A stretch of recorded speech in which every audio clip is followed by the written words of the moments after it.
E a polícia chegava, o pessoal tirava o pessoal voltava. Era uma teimosia até chegamos a esse ponto. A gente participou de todas as lutas na reivindicação de água, de luz, de esgoto. Nós só chegamos aonde estamos, né? Graças à luta, né? Hoje o quilombo vem dizer, favela vem dizer, a rua vem dizer que é nós por nós. É chegada a hora de ver gente se juntar. Partimos pro caô, não há quem possa segurar. O problema não é meu nem seu, é nosso, não sabia. Punhos cortando o ar, punhos cortando o ar, punhos cortando o ar, mostrando não somos minoria. Hoje o quilombo vem dizer, favela vem dizer, a rua vem dizer que é nós por nós. Na minha época eram poucas casas, muito poucas casas, era uma carência. E de todos os sentidos, né? Água, luz. Estrada do Itararé, que na minha época era caminho. Um carro para passar, o outro tinha que chegar do lado e passava aquele caminhozinho. De 1960 que começou o asfaltamento ali, começaram a asfaltar. O Morro do Alemão ainda era de zinco, não tinha barraco. Morro da Baiana não existia. Não existia o Morro da... Me lembro da invasão do Morro da Baiana. E a polícia chegava, o pessoal tirava o pessoal voltava, tornava a fixar, tornava a pegar. Apesar de nós termos nossas vidas, mas nós somos seres interdependentes, né? Então não adianta eu olhar por mim se meu vizinho não olhar por mim, se eu não olhar pelo meu vizinho, né? Porque nós somos uma comunidade, somos uma família, né? Lutamos de 63 até 72. 72 nós conseguimos uma água. Antes, nós vivíamos através de pocinhas de água. De lá para cá, chegamos a conseguir um cano d'água através do padre que quis fazer a igreja e fez, a São Joaquim. Então, ele conseguiu água. E esse cano, nós começamos a furar o cano para botar uma bica para um para o outro. Através da associação e o padre, era aquela discussão. Então, conseguimos isto. Tudo bem. Quando foi em 62, nós botamos a primeira rede de água. A mudança mais significativa que a gente viu aqui foi a transformação dos barracos em alvenaria, né? Que no início tudo era barracos de estuque, depois se tornaram casas de alvenaria. Hoje em dia não tem mais barraco no Complexo do Alemão. Não tem grandes avanços no sentido, como eu disse ali, no sentido educacional, no sentido de saúde, embora o governo tenha construído postos, mas o atendimento é de péssima qualidade. Nos últimos anos, o Complexo do Alemão vem sofrendo várias modificações, principalmente por duas grandes políticas públicas que ocorreram nesses últimos anos. A primeira, o PAC Favelas, no Complexo do Alemão, em que a gente tem intervenções urbanísticas, uma intervenção direta na vida das pessoas, seja por processo de remoções que aconteceram, seja por não realização das obras prioritárias. Em 2010, na continuidade desse processo de urbanização, de intervenção urbanística, a gente teve a entrada da nova fase da segurança pública no Rio de Janeiro, em que teve, durante um tempo, mais de um ano, o Exército, aqui no Complexo do Alemão, e, posteriormente, a implantação da UPP. Principalmente essas duas grandes intervenções do Estado, no sentido do poder público, impactou bastante a comunidade. E tanto uma quanto outra não conseguiu atender às expectativas que estavam previstas nos dois casos. Uma, a urbanização, que nós não temos nem 30% de saneamento, e a outra, a questão da segurança pública, que na realidade é todo um contexto de opressão e de mudança de controle da vida privada de cada um. Com as recentes transformações desse território, primeiramente com o PAC, depois com a entrada das UPPs, se veiculou uma ideia de que aqui no Complexo do Alemão não havia nada anteriormente a essas iniciativas do Estado. Então, o que a gente tem visto, através de entrevistas e pesquisas de campo, é que existem inúmeros grupos que já produziam cultura, já produziam artes as mais diversas, intervenções no território criativas e que não só são anteriores ao PAC e ao PP, como alguns deles, inclusive, encontraram dificuldades a partir dessas intervenções. Então, isso acho que é algo muito importante, porque não só o Complexo do Alemão, mas os territórios de favelas são vistos, sobretudo pela mídia hegemônica, como territórios de ausência. Carência, miséria, falta de educação, falta de civilidade e falta de cultura. E isso legitima uma série de intervenções que são extremamente antidemocráticas e que vão, por exemplo, destinar verbas públicas sem nenhum tipo de controle da sociedade para determinadas ONGs que atuam como braço do governo. Vão entender intervenções culturais aqui como trazer grandes eventos, shows de artistas globais e tal. E a gente percebe que essas ações não só não têm grandes impactos aqui, como elas criam uma lógica de cidade totalmente antidemocrática. Eu acho que o alemão, por conta disso, também criou movimentos e organizações novas, com atores novos, para além das lideranças tradicionais, que são muito jovens, mas que têm uma característica interessante. Estão em diálogo com as gerações antigas, mais antigas. Tem uma preocupação grande com a memória. E, por isso, também ele está sendo alvo de muita pesquisa. E também, por ele ter vamos dizer assim, ele criou essas condições que facilitam o trabalho de um pesquisador. Fazer pesquisa no alemão hoje é mais fácil do que fazer pesquisa em outros determinados territórios.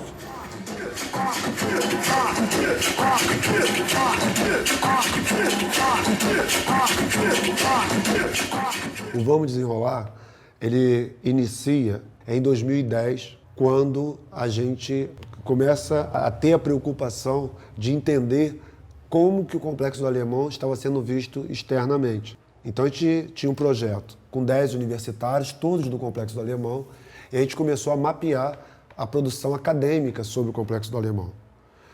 Então, em 2010, a gente faz o mapeamento dos artigos acadêmicos, as monografias, dissertações, teses, e a gente vai mapeando toda essa produção nos últimos 30 anos.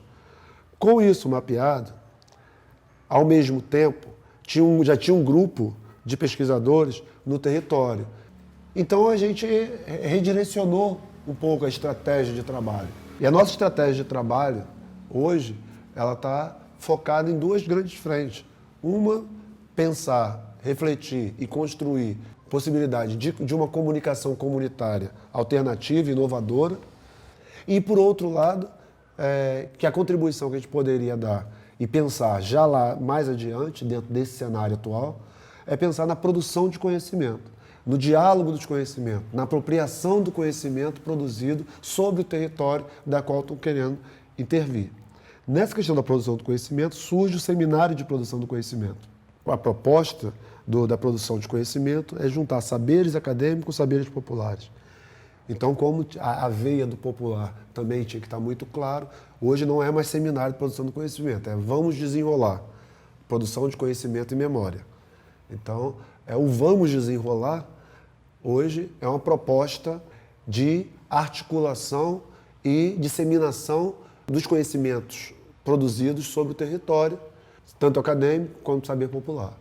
E colocar esses saberes para dialogarem e construir algo novo, que nem está em nenhuma esfera nem em outra, mas que ela se complementa, ou se reconstrói, ou se reconfigura. Eu moro aqui no morro, mas graças a Deus, eu moro aqui, mas estou muito satisfeita. Nada nunca me amolou, nunca passei raiva com ninguém, sou de bem com o povo tudo da grota, todo canto que eu chego eu sou bem recebida. Então a gente vem numa dinâmica de trabalho, de eleger temas que seja substancial para o desenvolvimento do Complexo do Alemão e outras favelas. A partir desses temas, a gente sempre vem um ou dois pesquisadores e uma ou duas pessoas da comunidade que têm o acúmulo da discussão sobre aquela temática dentro do território de favelas, não necessariamente o Complexo do Alemão. E a gente vai para a praça pública debater, junto com uma rede de atores das universidades e das favelas do Rio, mas em praça pública, com alto-falante, que a gente possa aproximar a população como um todo para ampliar a apropriação dessa discussão, desses saberes, dessas reflexões.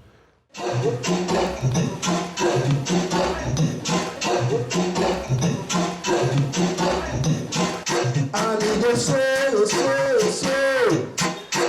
de favela. Em ruas e becos a nossa história, vários momentos da memória. Amigo, eu sou do complexo. Só que nesses estudos não está se pensando possíveis particularidades, possíveis questões desse sujeito. Essa iniciativa do Raízes em Movimento de juntar pesquisadores, né?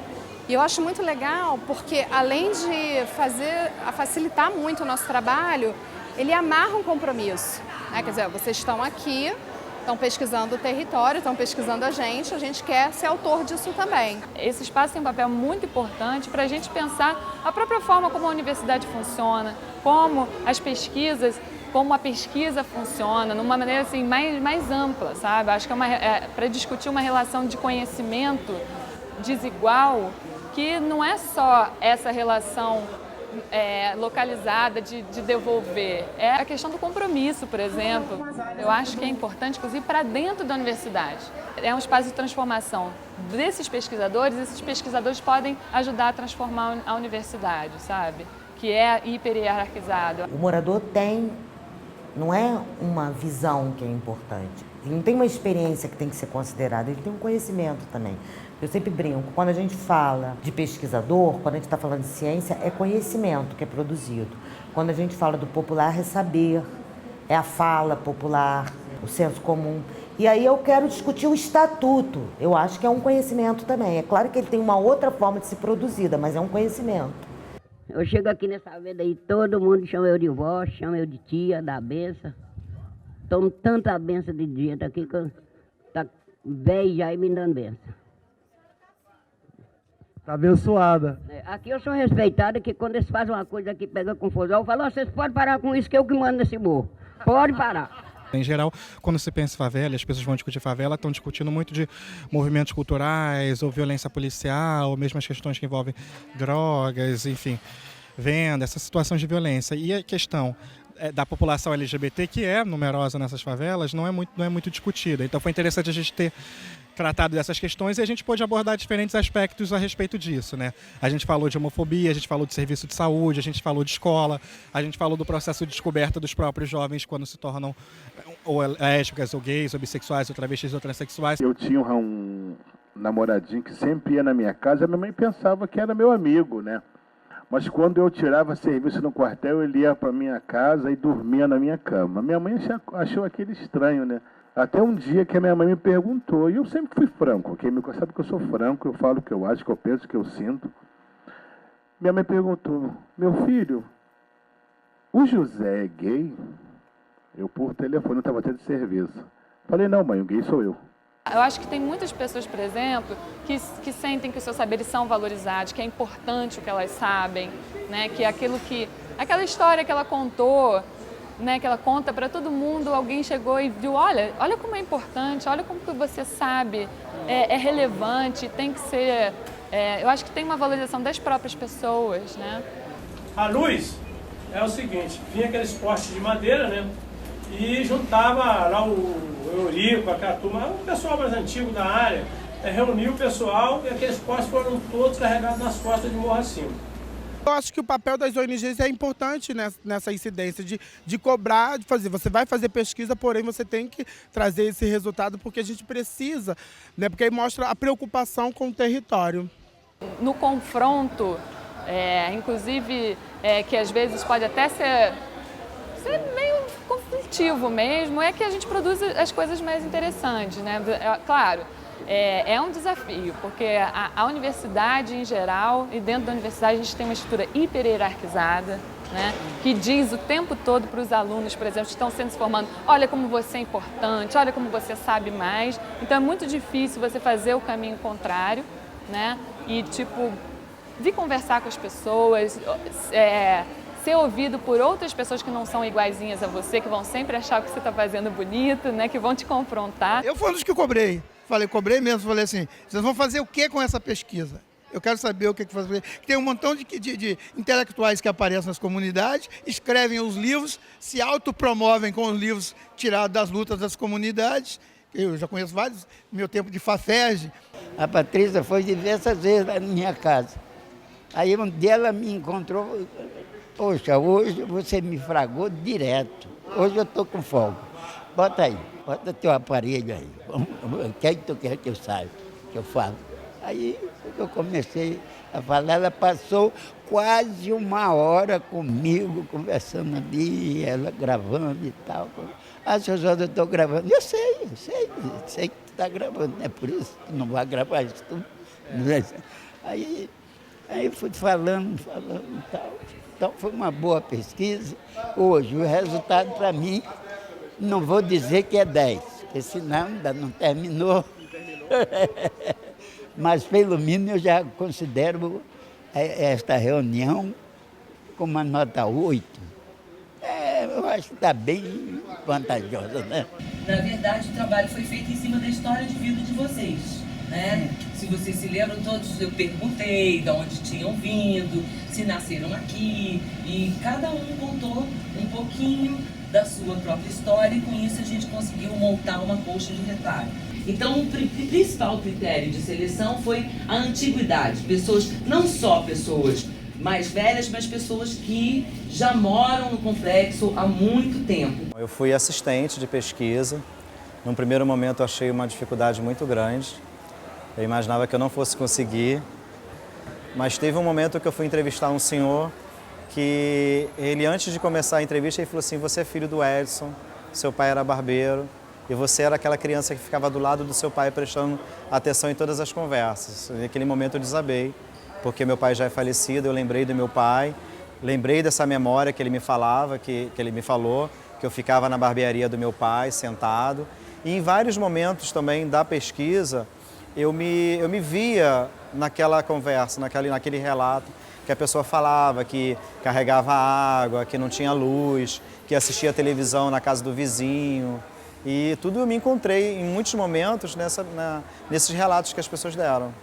A gente tem um projeto, uma proposta maior, que é o CPDOCA. Né? O CPDOCA é o Centro de Estudo, Pesquisa e Documentação em Memória do Complexo do Alemão. A ideia é que a gente possa aglutinar num espaço físico, mas também no espaço simbólico, um local em que a gente possa preservar a memória do Complexo do Alemão, das diversas formas, ser um espaço em que a gente possa influenciar nas escolas públicas, sendo um local de pesquisa para os próprios professores da rede pública local, que seja um local de pesquisa das instituições locais e de outras favelas, para que possa pensar a construção dos projetos de intervenção de uma forma mais consistente, que seja um espaço também de gestores públicos sair dos seus gabinetes com as suas propostas mirabolantes e vir conhecer de perto o Complexo do Alemão e as propostas e as ideias, as reflexões, as pesquisas construídas nessas favelas para que possam embasar melhor as políticas públicas. Enfim, a ideia do CPDOCA é uma ideia de suporte para o desenvolvimento do Complexo do Alemão e das outras favelas. Hoje o quilombo vem dizer, favela vem dizer, a rua vem dizer, que é nós por nós. Então, nós temos uma página no Facebook que chama Vamos Desenrolar e temos o site do Instituto Raiz e Movimento, raizmovimento.org.br, e o telefone do Raiz e Movimento, que é 021 2260 3998. Papo reto nosso, vou te passar a visão, já que a real não se vê na televisão. Essa mídia tem um lado, ser porta-voz do Estado, como muitos nos ferrando, se passando de aliado.